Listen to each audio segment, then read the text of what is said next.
What's going on, you guys? It is Corbin Stuckey of Pixel Talk here, and today we're going to be talking about spoilers in Avengers Endgame. I've already released a non-spoiler review on my channel, so if you don't want to be spoiled, that is available. But in this video specifically, we're going to be talking about spoilers. So if you don't want to be spoiled, get out of here, because that is exactly what this video is about. I'm going to be reviewing the film finally in depth. I've been really waiting to do this, so I've waited past the weekend to talk about this film in depth.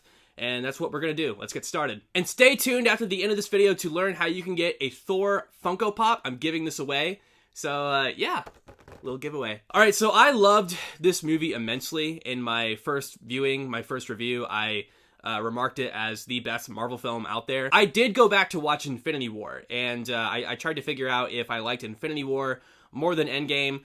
I wouldn't necessarily, like either or better than the other, because, I view them as, they are different movies. They really went out and made Endgame, its own thing, but in a retrospect, I kind of view them as a whole, in a sense. They are different, but after I watched Infinity War, I had a need to go back to watch Endgame. It's it's this psychosis. Even though I had already watched Endgame, I needed that closure after watching Infinity War again, because I was like, okay, I need to watch Endgame. So I foresee in the future, if I'm watching Infinity War on Blu-ray, I'm gonna need to watch Endgame on Blu-ray right after. It's so weird. I needed to watch Endgame again. So I kind of view them in the same ranking. So I'm not entirely sure. What do you guys think? Do you like Infinity War better than Endgame? Comment down below. Do you like Endgame better than Infinity War? Comment down below. So Endgame starts 23 days after the events of the ending of Infinity War. Tony Stark and Nebula are stuck in outer space on the Guardian ship, and they are rescued by Captain Marvel. Now, this is one of the negatives that I have of the film. I love the film, but I'm going to nitpick the shit out of it in this review. This film doesn't really have any negatives per se, but just a lot of nitpicks. So if I was a regular movie watcher and I watched Infinity War and I watched Endgame right afterwards, and I wasn't really a huge Marvel fan, and I saw Captain Marvel out of nowhere rescuing Tony Stark, I'd be like, who the hell is this? But we as Marvel fans know that we had to watch Captain Marvel before watching Endgame, and I just feel as though it's going to be very hard for people who aren't necessarily big fans of the MCU to understand what's going on. They're not going to know who Captain Marvel is at the beginning of Endgame if they haven't watched Captain Marvel. That being said, though, this entire film is a love letter to the MCU and MCU fans, and you kind of have to be a fan in order to appreciate a lot of what's going on in here, because Captain Marvel isn't the only thing. There are callbacks to other films like Avengers and Thor, surprisingly Thor the Dark World, and Guardians of the Galaxy. There's just so much happening here. We're going to get into that. So Captain Marvel takes Tony Stark back to Earth, and I love the banter between Tony Stark and Steve Rogers. That's what I was really wanting that I didn't get in Infinity War. I liked that these guys finally met up again, and they're still arguing towards each other. There's still grudges, and I really liked how the film acknowledges that. They don't just push that aside, okay, we have to work together. They still are on different terms. And I just really appreciated how that was acknowledged, and just, yeah, I love character interactions like that, for sure. And can I acknowledge real quick, there was a lot of talk about how, in this certain TV spot, they thought that there was an extra person in that shot.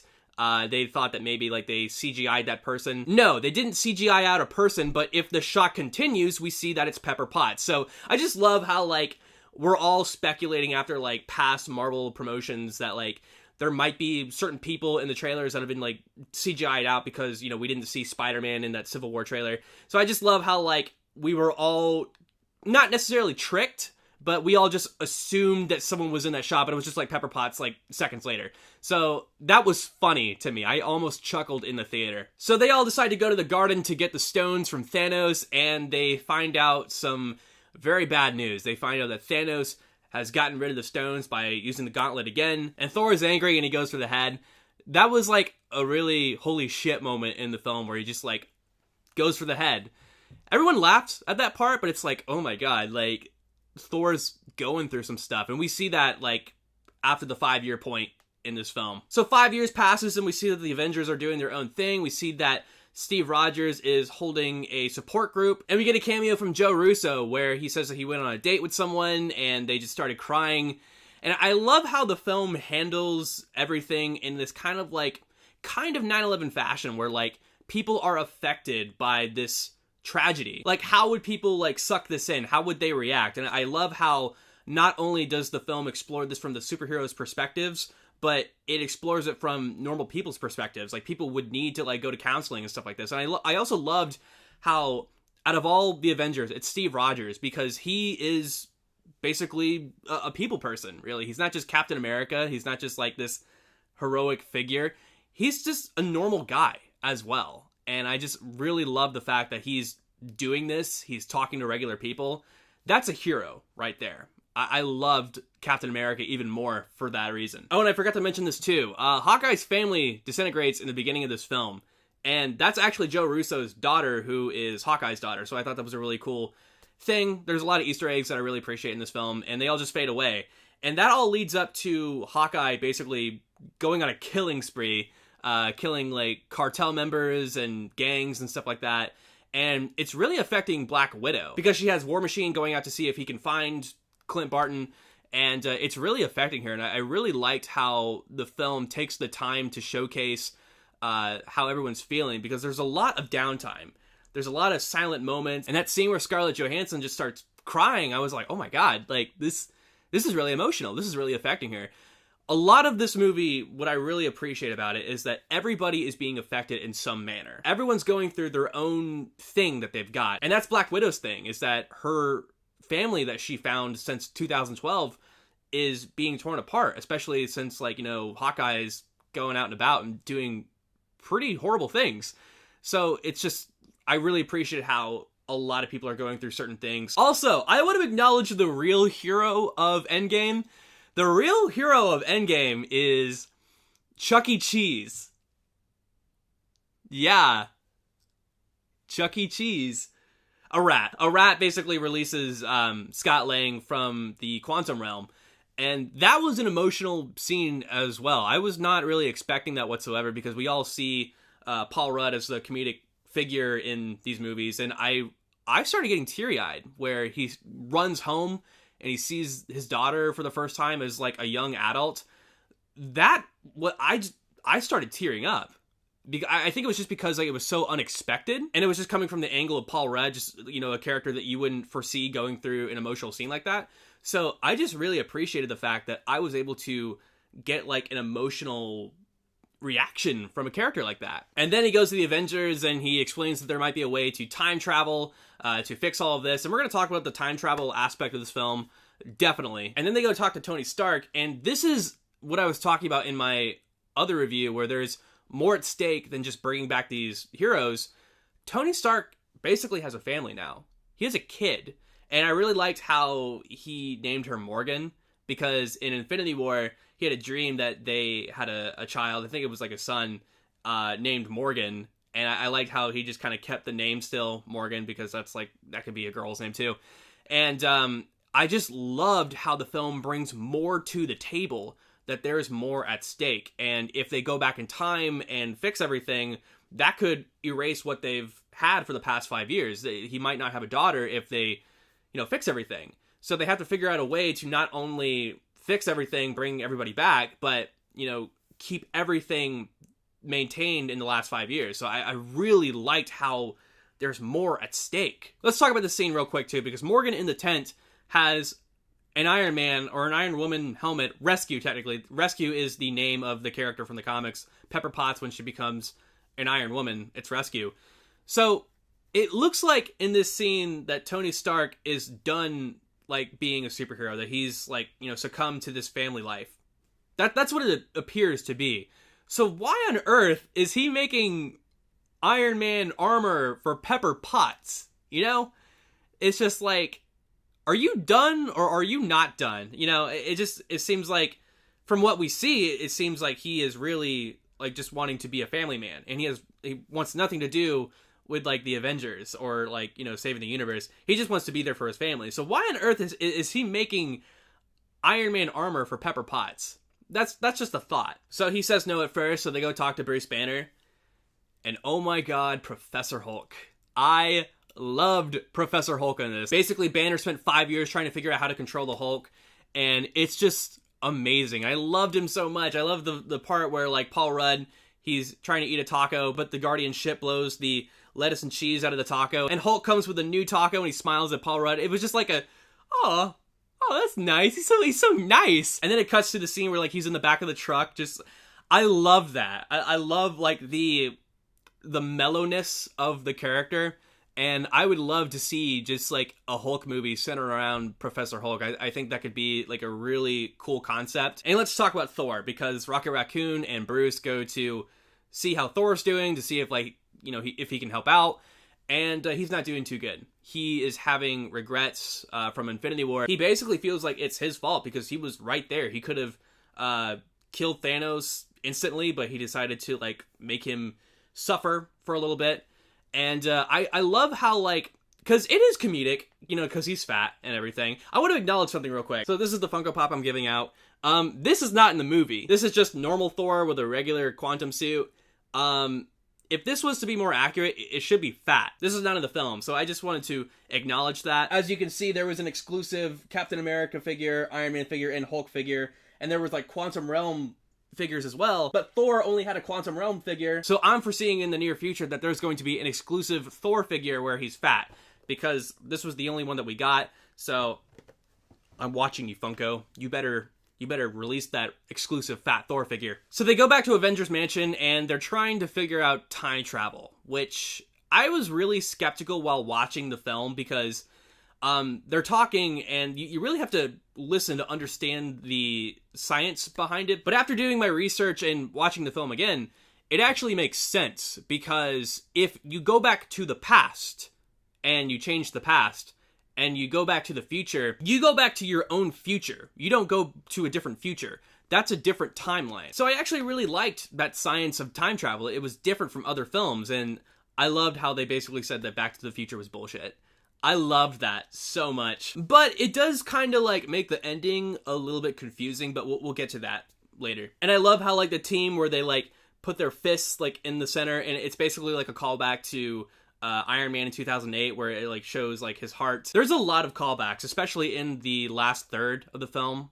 I really want to get into that, because the last third is my favorite portion of this film. But the middle is also really, really good. They go back to 2012, 2013, and 2014. They revisit Avengers, Thor: The Dark World, and Guardians of the Galaxy.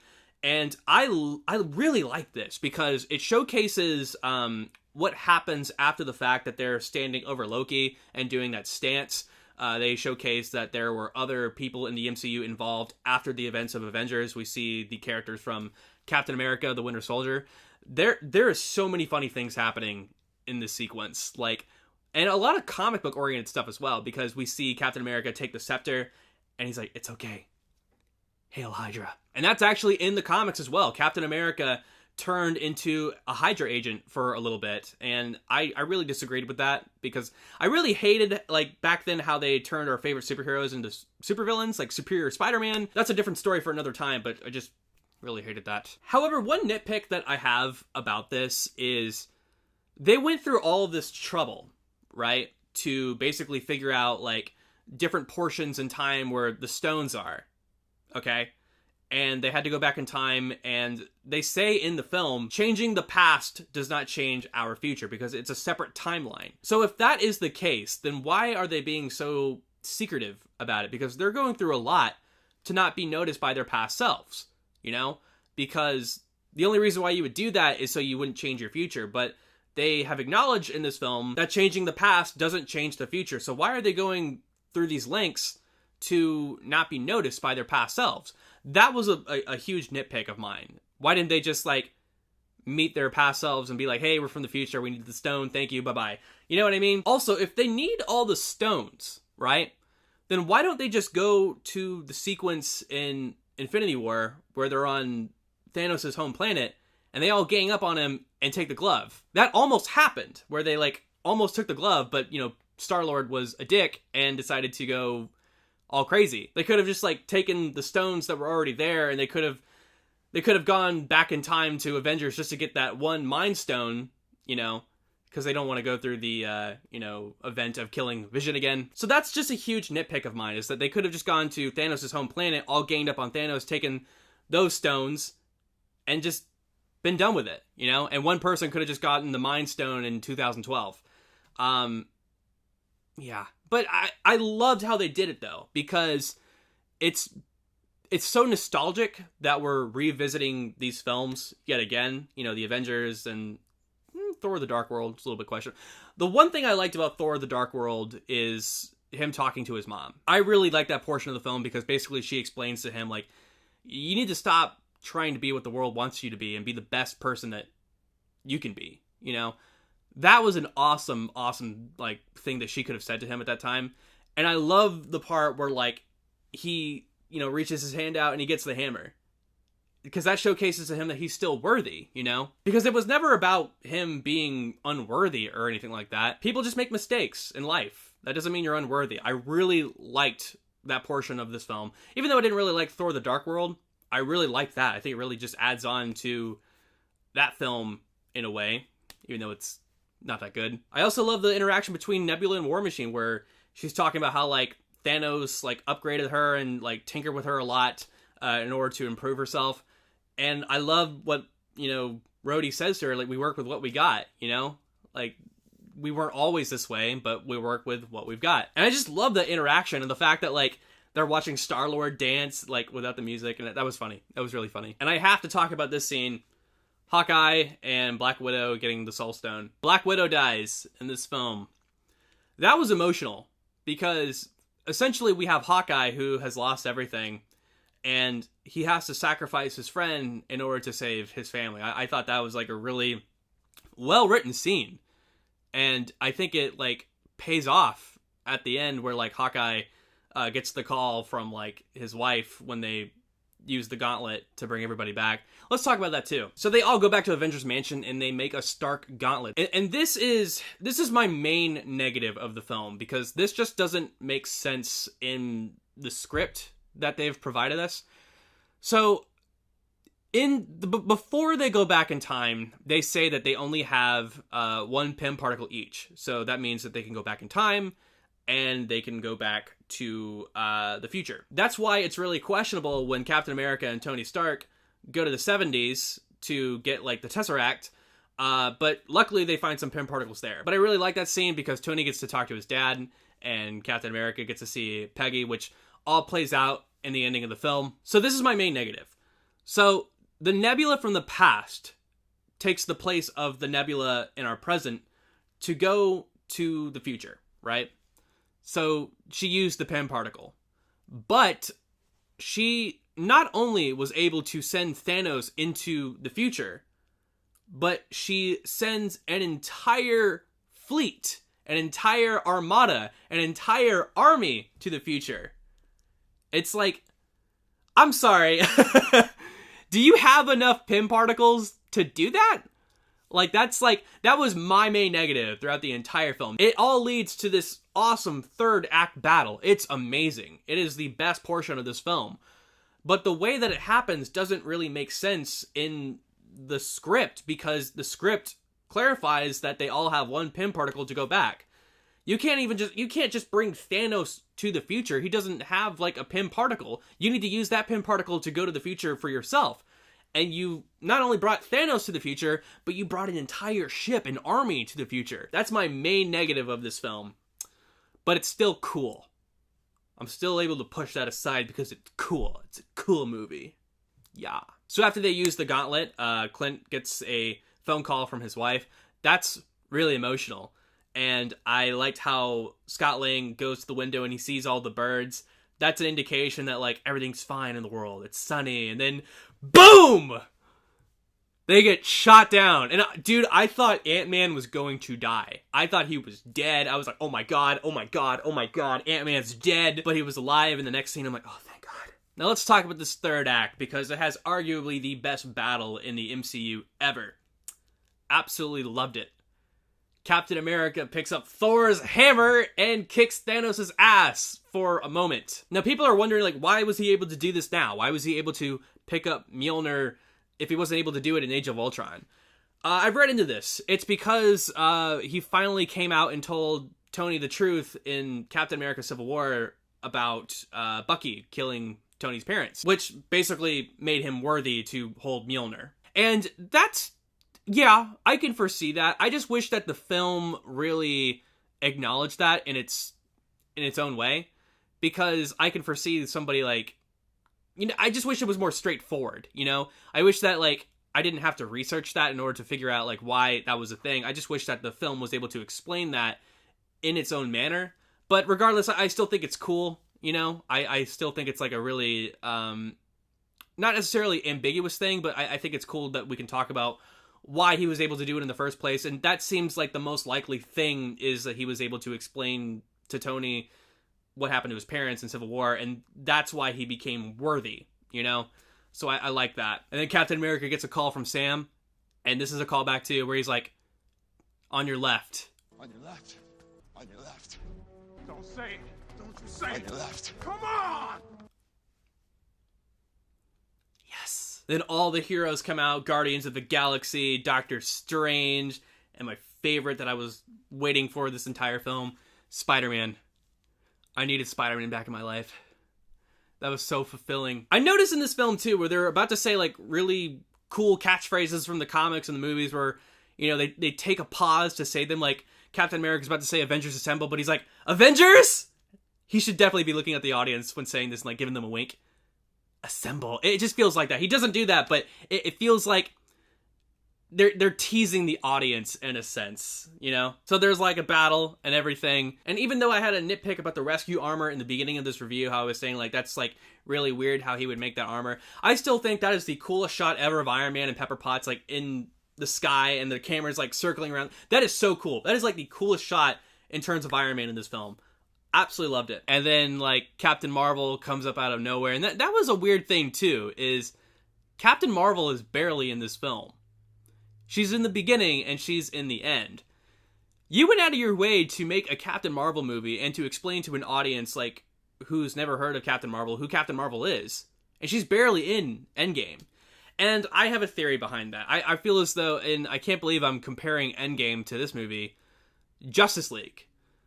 Superman is really not in Justice League at all. Like, he's at the end of that movie. And I feel as though the reason why they did that, where they hindered the presence of these similar characters, is because these are overpowered characters. And they wanted an excuse to get these characters off screen for a little bit to basically save the day at the end of the film.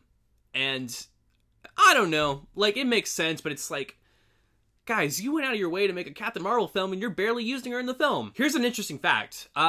Captain Marvel was filmed after Endgame, so Brie Larson did Endgame first. So I don't really know why they decided to do it that way, or what the story is behind that, but I'd love to see the special features as to why that occurred. And she's also got a cool haircut. That's also in the comics. I love things that are from the comics that are in the movie. Yeah.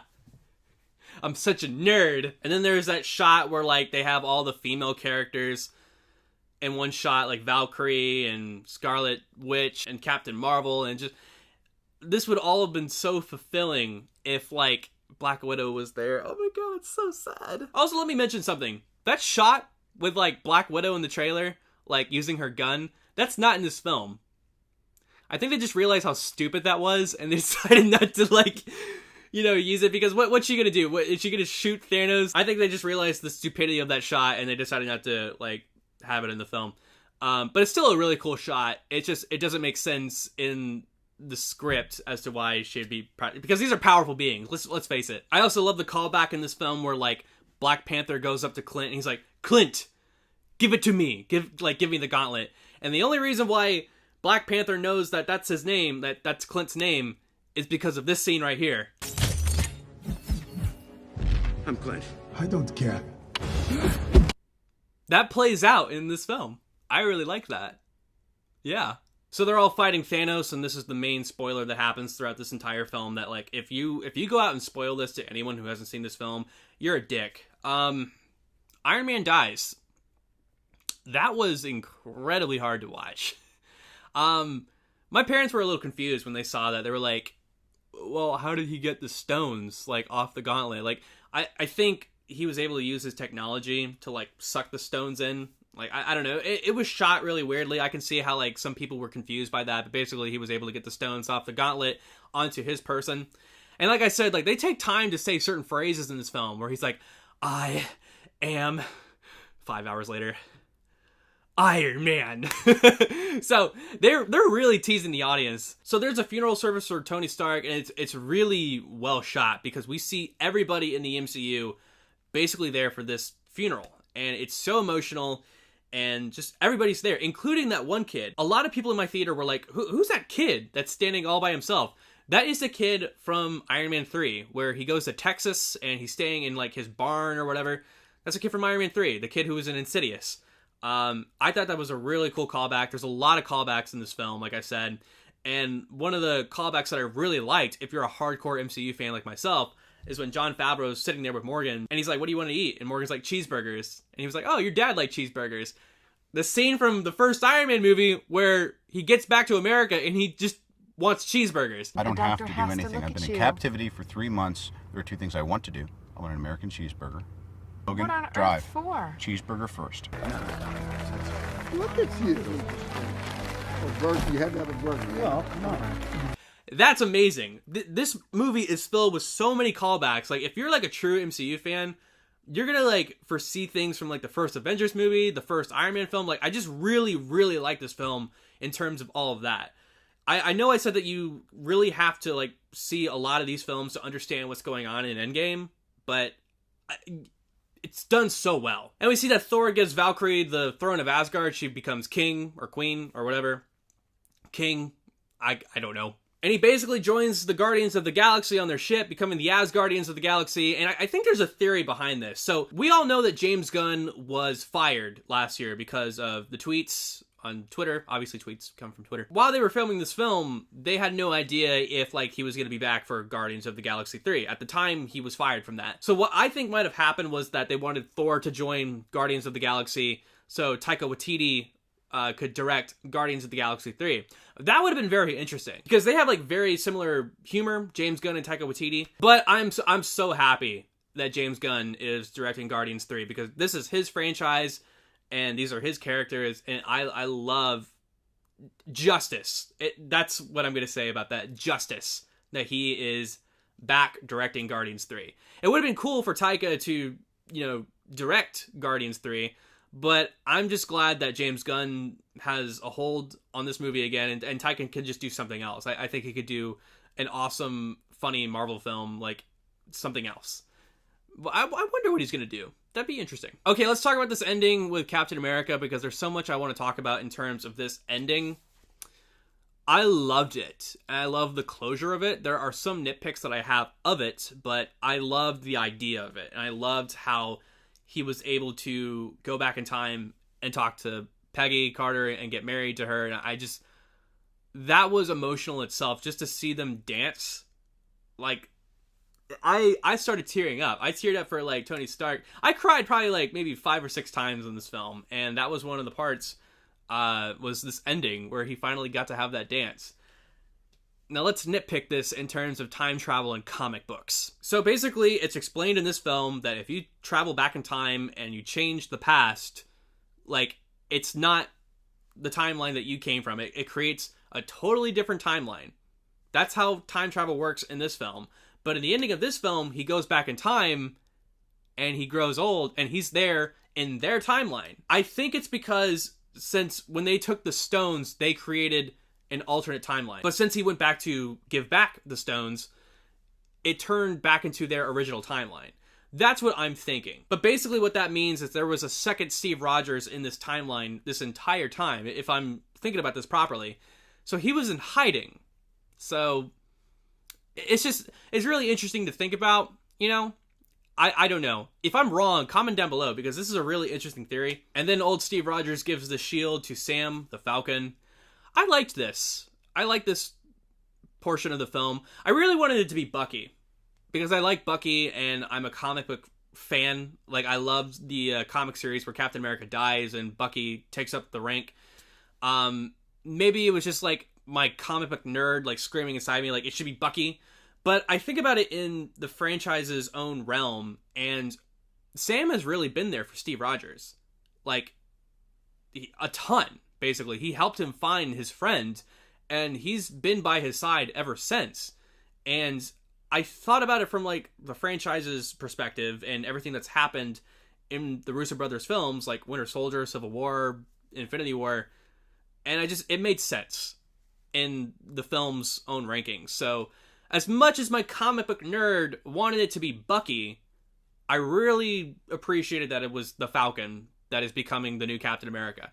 And who knows, maybe they both will be Captain America. I don't know. Like, there's a Falcon and Winter Soldier show coming out on Disney Plus, so maybe that'll be like different. And this is another thing too. Even though I was really emotionally struck that Black Widow died in this film, there's a Black Widow movie coming out in 2020. Is this going to be a sequel? Is it going to be a prequel? I don't know. Like, I'm really confused by that. It's really hard to be behind death in this film when we all know that there's going to be future films involving these characters. But I don't know. It was still emotional. Also, there's a Scarlet and Vision show coming out. Is Vision gonna be back? That's gonna be weird. And apparently there's gonna be a Loki show. Like, what? How am I supposed to feel bad for these characters if there's going to be other projects with them in there, you know? So, but overall, this film by itself was really, really good. A lot of my problems are nitpicks. The only problem that I had was the idea of Nebula bringing in entire ships into the future. That would have to take a lot of Pym particles. And just, even if it just took one, you didn't have one. You know, you needed one for yourself to go back into the future. There wasn't an extra Pym particle to bring Thanos. So, those are my thoughts. Love this movie to death. I am so happy that I was able to talk spoilers because I've been having to keep my mouth shut for a while. So, I am just happy that I was able to get this all out to you guys, my fans. Yes. Alright guys, you heard me talk for a very long time. Now I'm going to explain how to win this Thor Funko Pop. That's not even in the movie. So basically all you have to do is that you have to follow me on Twitter. You have to follow my professional photography Instagram page. I've been trying to get followers for a while. And you have to be subscribed to this channel. That's all you have to do. And then once you've done all these things, comment down below saying that you've done this. And I will pick from the comments a winner for the next video. It's probably not going to be the next video. It's probably going to be the next video. The next video will announce the winner. So stay tuned for that. So yes, guys, that was my spoiler review to Avengers Endgame. Comment down below what you thought of this film if you've seen it yet. Spoilers, of course. If you want to go into spoilers, you can in the comments. Like this video, share it, and please subscribe to Pixel Talk if you haven't yet for more movie reviews, trailer reactions, and gaming content. Thank you guys so much. I am Corbin Stuckey, and this is Pixel Talk!